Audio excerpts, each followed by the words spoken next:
Chapter 24. Nala. Nala never saw it coming. One minute, she was wending her way along the spongy forest floor, taking in the extraordinary sights around her, and the next she was tumbling like a rock down the slide of a mountain, felled by a thick tree root that jutted from the ground. She yelped, barreling headlong until she came to a stop. It wasn't until she opened her eyes that she realized what had stopped her. Scar's paw.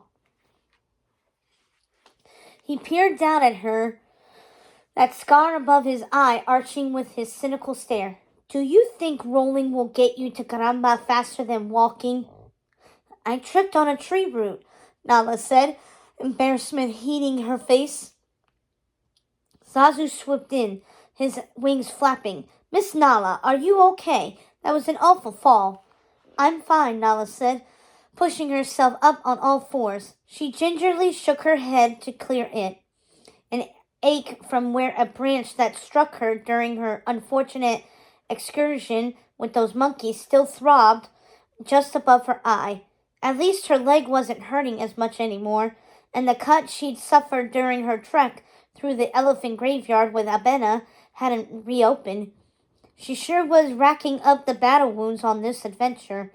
I warned you that the jungle can be a dangerous place, Zazu said in that annoyingly superior voice of his. You must speak more careful. What she needed to do was keep her eyes focused on moving forwards, but she was too mesmerized by the lush forest to pay attention to potential hazards. She couldn't take 3 steps without looking up at the trees stretching high into the sky. The land was ornamented with thousands of brightly colored flowers, the yellow and pink and violet blooms emitting a sweet-smelling aroma that wrapped itself around her. It was unlike anything she had ever seen around Pride Rock, where a few lilies would pop up from time to time near the waterhole, and during the wet season. No. No.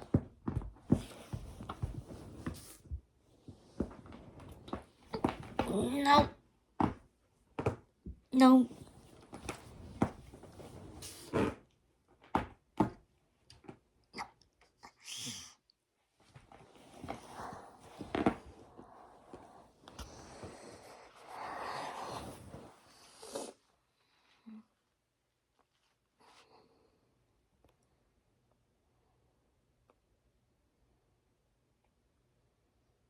Where a few lilies would pop up from time to time near the waterhole, and during the wet season, if they were lucky, they might see a daisy here and there. But nothing like this. Zazu had explained that the closer they got to Caramba, the denser the vegetation would become. After months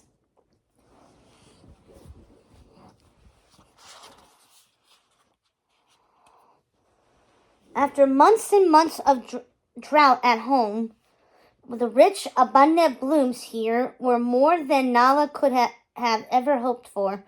If Simba really had been in Caramba all this time, Nala would be hard-pressed to forgive him for not returning to Pride Rock. But she would understand. She wouldn't want to leave this either. And they hadn't even made it to Caramba yet.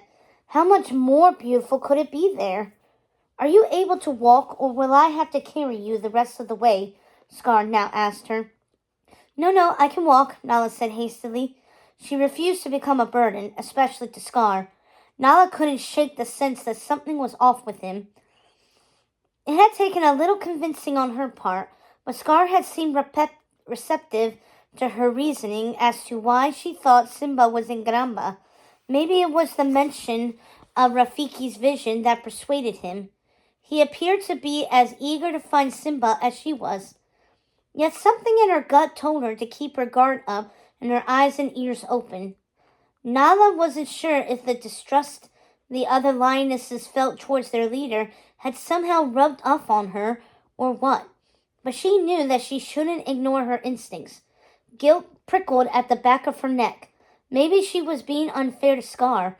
He was, after all, helping her continue her search for Simba when he could have demanded they head back to Pride Rock after he had saved her from the monkeys. Nala glanced up at him. That uneasy feeling refused to go away. She couldn't brush it aside even if she wanted to. They continued their trek through the jungle, and as Zazu had predicted, the further they walked, the thicker the vegetation became. Branches slapped at her head as Nala tried to navigate the narrow gaps between trees. It was a good thing Scar knew where he was going, because even if the stars were out tonight, Nala would not have been able to see them through the canopy of dense leaves overhead. Do you know how many different animal species there are in this part of Africa? Zazu asked. Nala suppressed a sigh. This journey would be a lot more enjoyable if Zazu would stop with all the questions.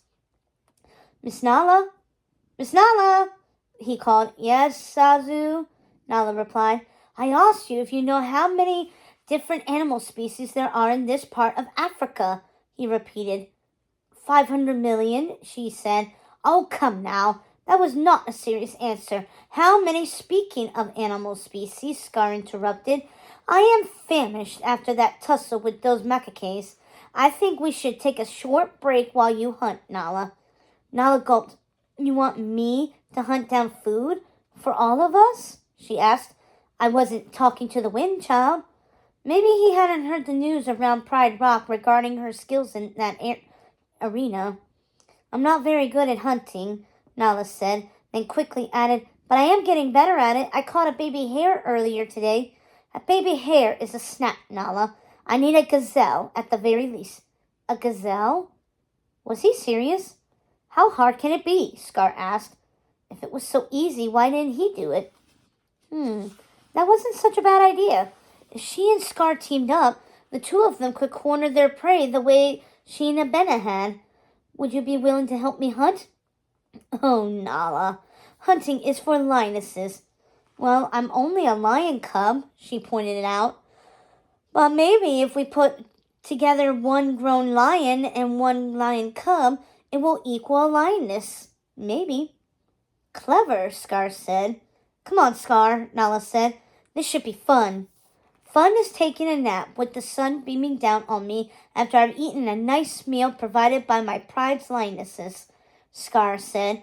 He rolled his eyes and released an exaggeratedly irritated breath. But I guess I have to work for my food in addition to rescuing you. Come now. Or come on.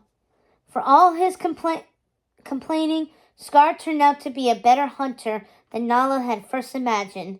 He still didn't measure up to the lionesses in their pride. Neither of them did, which was why they'd had to settle for a small aardwolf as their dinner. Zazu had thankfully gone off to forage for his own dinner, so Nala was spared from having to listen to him blabber on about how many species of insects existed in the world or other such nonsense. She and Scar ate in relative silence, and then Scar sprawled out along a fallen tree trunk and yawned. Although the meal was rather paltry, I still need time to digest it before we continue, he said. He seared her with a withering stare. There will be no repeats of your previous foolishness because I will not chase down a pack of raging monkeys to save you again. Okay, Nala said. It wasn't as if she had set out to get cub-napped, but the moment Scar shut his eyes, an idea began to take root in Nala's mind. This was supposed to be her big adventure, but she had yet to hunt a meal on her own. Abena had tracked down the hare they'd eaten the first night, and she couldn't really count the one she had caught on her own. It was too small to feed a 2-day-old cub. She joined up with Scar on their hunt, but she had done most of the work. She wanted to finally be the one to bring in the kill, all on her own, and she was determined to capture something that was bigger than herself this time. Nala checked to make sure Scar was asleep. Not only was he sleeping, his rumbling snore was loud enough to scare away any potential prey. She would have to head a little further into the jungle. She'd only taken 2 steps when Zazu appeared in front of her. Young lady. Just where do you think you're going? Shh, Nala said, nodding toward Scar. I'm not running away this time, I promise. I'm not so sure your promises mean anything anymore, Missy. Nala gritted her teeth. Zasu's and his loud mouth were going to ruin this for her. Psst! She jerked her head towards a sugar bush. Once behind us, she told him, I'm not leaving. I'm going to hunt. Didn't you just eat? Granted, the little aardwolf wasn't very big, but it looked sufficient enough to me. Of course, I'm not like you carnivores. Nala rolled her eyes. Zazu, can I go now? Let me get His Majesty to accompany you. No, she said louder than she had anticipated. Nala looked back at the log where Scar slept, then returned her attention to Zazu. I don't want Scar's help. All the cubs back at Pride Rock have hunted on their own, except for me. I want to prove that I could do this by myself. Just let me do this, Zazu. He studied her with that assessing stare for so long that Nala feared he would reject her plea. But then his expression softened and he nodded. Okay, Miss Nala, but be careful. I will, Nala said, excitement rushing through her. She took a moment to survey the area, cataloging the landmarks so that she could find her way back. Then she set out for the most obvious place to find prey, a waterhole. But she had only traveled a few yards when she caught movement out of the corner of her eye. Nala whipped her head around. An impala. It stood around 6 paces away, munching on grass shoots. It wasn't a gazelle, but it would do just fine. Nala took a step towards it, and the animal's ears perked up. She froze. The impala looked from side to side, sniffing the air. Nala held her breath, afraid to make even the slightest sound. A wave of relief rushed over her when the animal returned to its meal. Unbidden, the taunts of the other cubs began to play in her head. She could hear their teasing and jeering as if they were right here with her. She could hear her mother yelling for her to return to her side. Nala pushed it all out of her mind. She wouldn't allow the doubts to hold her back this time. She slowed her breathing and concentrated, keeping the impala in her sights. She squatted, using the tall shoots and reeds for cover. Then she pounced. She clamped her teeth on the impala's neck just as Abena had instructed her, and in a matter of minutes she had the animal completely subdued. Nala smiled even as she continued to hold down the impala. She'd done it. She was so giddy she became lightheaded. Excitement and relief expanded in her chest, the emotion overwhelming her. She had done it.